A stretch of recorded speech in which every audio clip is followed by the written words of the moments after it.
नमस्कार, सुप्रभात। INH news में आप सभी दर्शकों का स्वागत है। मैं हूं आपके साथ अपूर्वा सिंह। वक्त हो चला है सुबह सवेरे का। बुलेटिन की शुरुआत करेंगे मध्य प्रदेश की खबरों के साथ। तो मध्य प्रदेश में भाजपा के क्लीन स्वीप के बाद कांग्रेस को मिली हार पर तकरार शुरू हो चुकी है।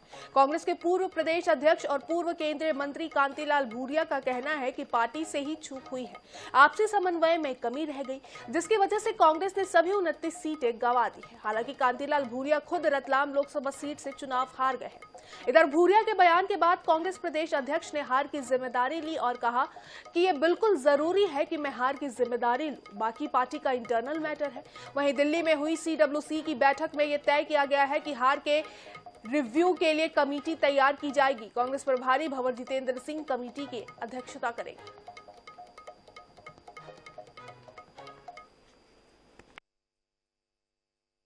हाँ, वो जवाबदारी के साथ काम होना चाहिए था, पर वहाँ चूक हुई है, कमजोरी हुई है।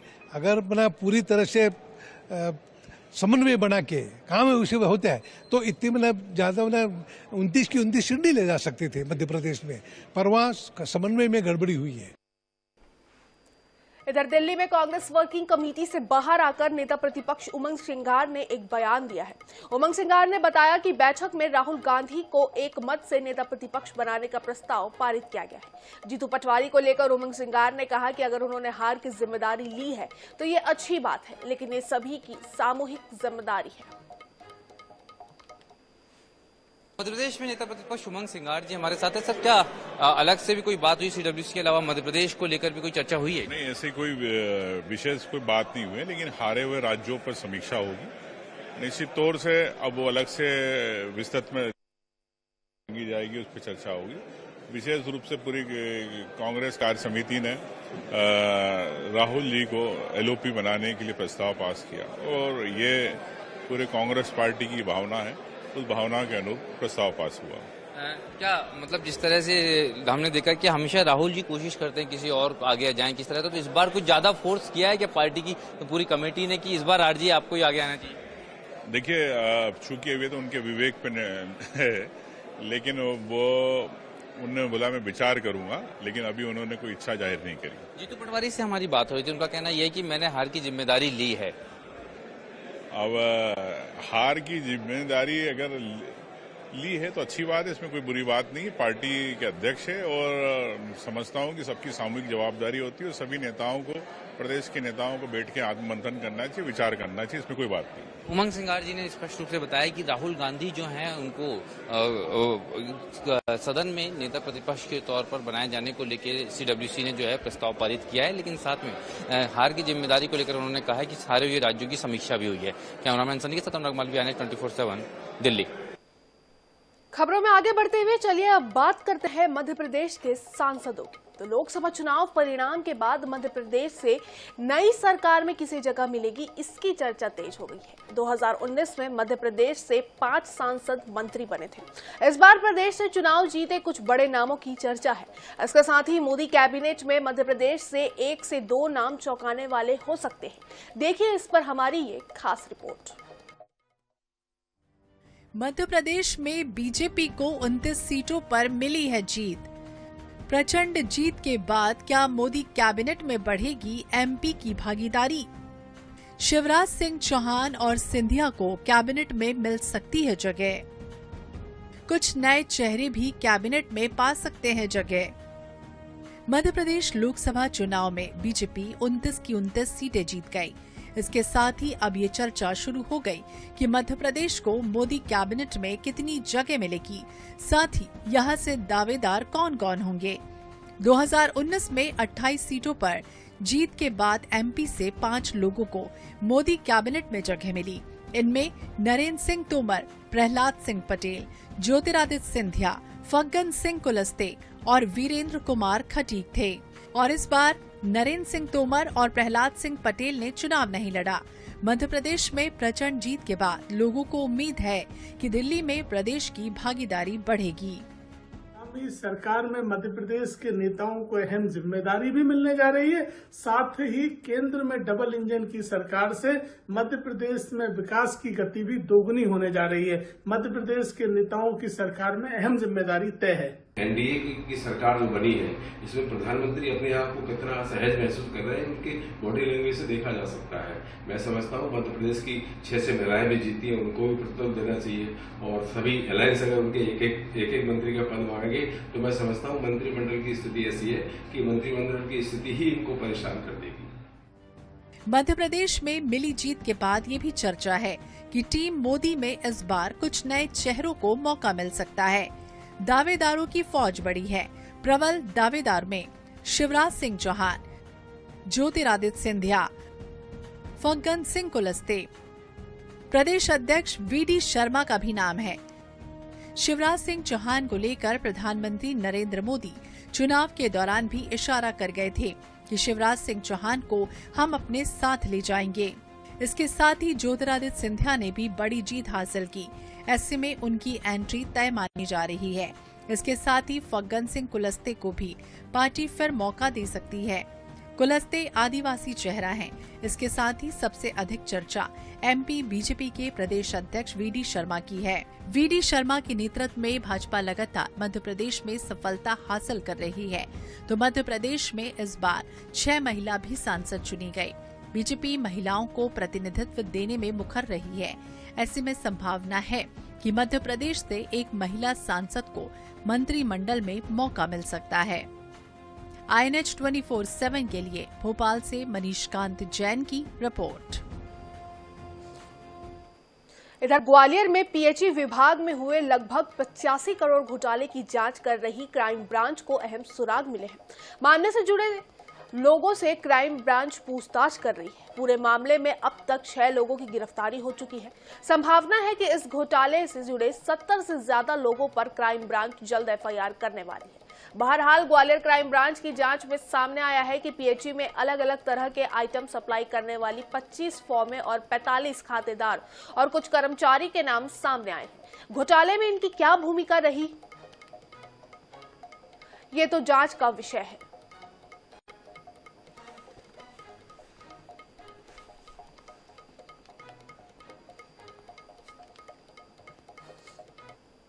अपराध शाखा में वर्ष 2023 में अपराध पंजीबद्ध हुआ था, जिसमें पीएचई के कार्यालय में गलत बिलों को आहरण को लेके शिकायत की गई थी।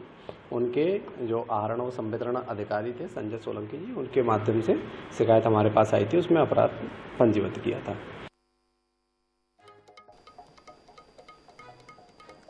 रुक करते हैं अगली खबर का और चलिए अब बात करते हैं इंदौर की, जहां नीट 2024 की परीक्षा परिणाम में हुई धांधली को लेकर छात्रों ने गंभीर आरोप लगाए हैं।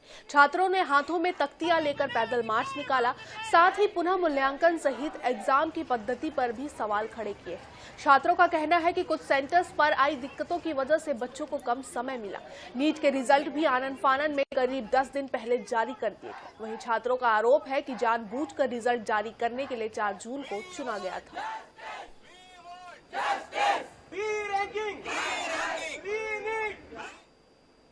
रिजल्ट न्यूज जारी किया है, जो कि 14 जून को होने वाला था। उसी को उन्होंने 10 दिन पहले नीट रिजल्ट जारी किया है। जिस दिन लोकसभा का रिजल्ट आना था, उन्हें पता था कि सब लोकसभा में लगे रहेंगे, नीट पे कोई ध्यान नहीं देगा। लेकिन हम 24 लाख बच्चों ने एक साथ नीट दिया था, उसमें से मात्र 17,000 बच्चों को कॉलेज मिलने वाला था। देखिए, हम लोग एनटीए को एक मैसेज देना चाहते हैं कि वो जितनी भी तरह के जो यहाँ पर धांधली हुई है, जिस तरह से नंबरिंग हुई है, वो पूरी तरह से हमें क्लियर करें, पारदर्शिता के साथ में क्लियर करें। सबसे पहली बात, 720 नंबर में 67 स्टूडेंट आए हैं। हिस्ट्री में कभी नहीं हुआ है। 1, 2 या 3 ज्यादा से ज्यादा बच्चे होते हैं 720 में।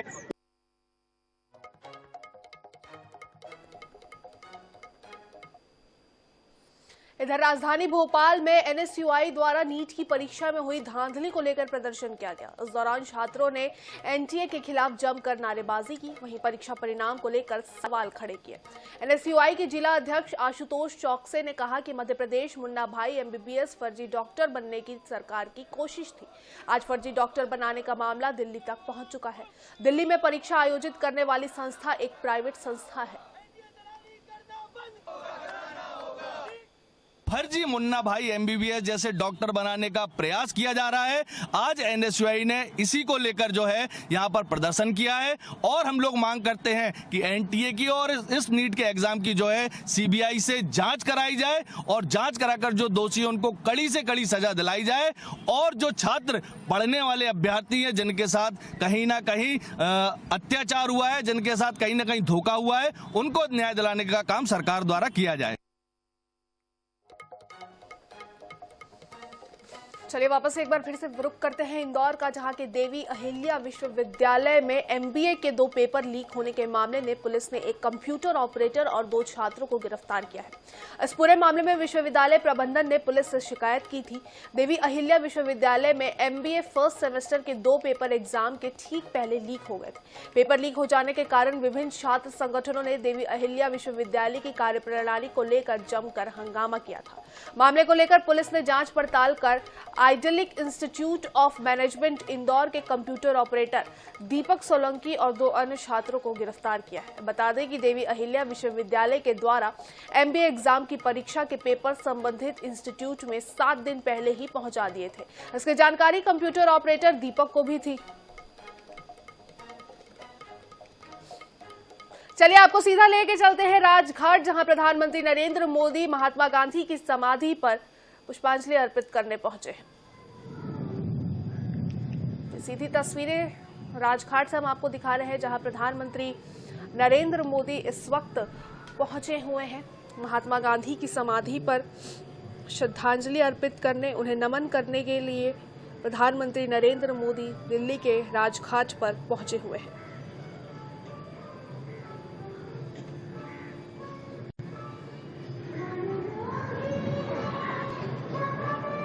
तो आपको बता दें कि नरेंद्र मोदी आज शाम राष्ट्रपति भवन में प्रधानमंत्री पद की 3री बार शपथ लेंगे। वहीं शपथ लेने से पहले वो बापू यानी कि महात्मा गांधी की समाधि स्थल राजघाट पहुंचे हुए हैं। इसके बाद वो पूर्व PM अटल बिहारी वाजपेयी की समाधि स्थल यानी कि सदैव अटल भी जाएंगे। इसके बाद वो वॉर मेमोरियल भी जाएंगे।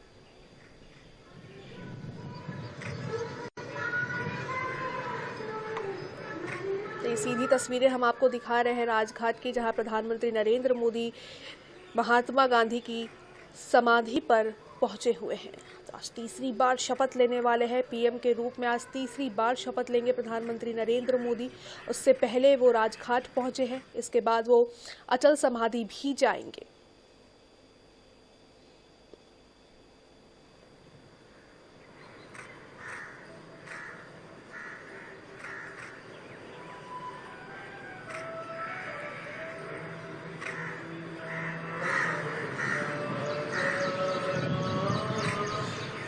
दिल्ली के राजघाट से ये सीधी तस्वीरें हम आपको दिखा रहे हैं, जहां राजघाट पहुंचे हुए हैं प्रधानमंत्री नरेंद्र मोदी।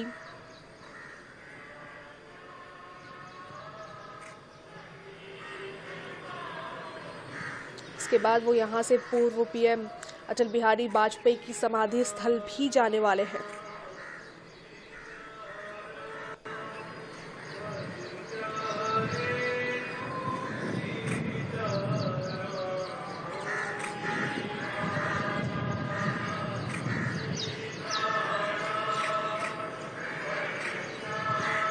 राजघाट पहुंचकर बापू को प्रधानमंत्री नरेंद्र मोदी ने नमन किया है। सीधी तस्वीरें हम आपको राजघाट से दिखा रहे हैं, जहां प्रधानमंत्री नरेंद्र मोदी पहुंचे हुए हैं। महात्मा गांधी की समाधि पर PM नरेंद्र मोदी पहुंचे हैं, उनको नमन करते हुए ये सीधी तस्वीरें हम आपको दिखा रहे हैं। इसके बाद आपको वो बता दें कि PM मोदी अटल समाधि भी जाएंगे।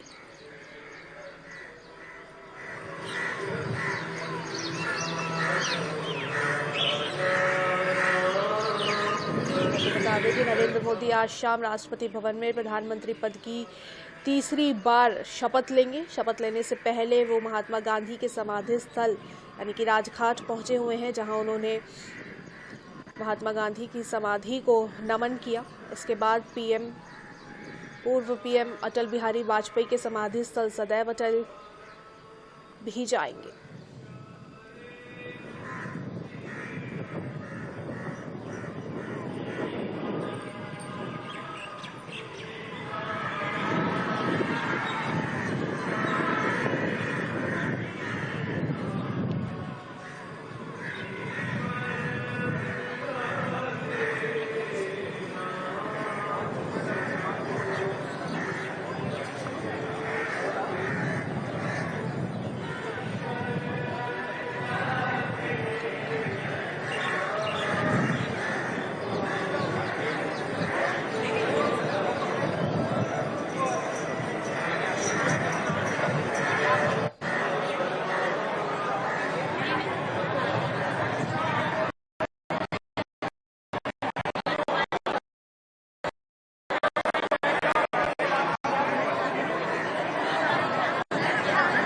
कि नरेंद्र मोदी आज शाम शपथ लेंगे। तीसरी बार वो प्रधानमंत्री पद की शपथ लेने वाले हैं।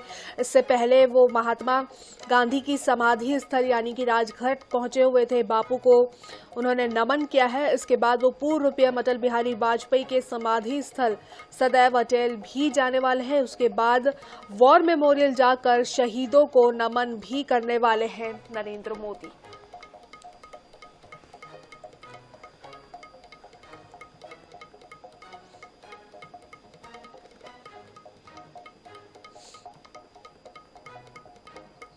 तो दिल्ली के राजघाट से सीधी तस्वीरें हम आपको दिखा रहे थे, जहां नरेंद्र मोदी महात्मा गांधी यानी कि बापू के समाधि स्थल पर पहुंचे हुए थे। वहां उन्होंने उनको नमन किया। आपको बता दें कि नरेंद्र मोदी आज तीसरी बार प्रधानमंत्री पद की शपथ लेने वाले हैं। तो चलिए अब वापस से खबरों का रुख करेंगे और बात वापस से करते हैं इंदौर की, जहां की देवी अहिल्या विश्वविद्यालय में MBA के 2 पेपर लीक होने के मामले में पुलिस ने एक कंप्यूटर ऑपरेटर और 2 छात्रों को गिरफ्तार किया है।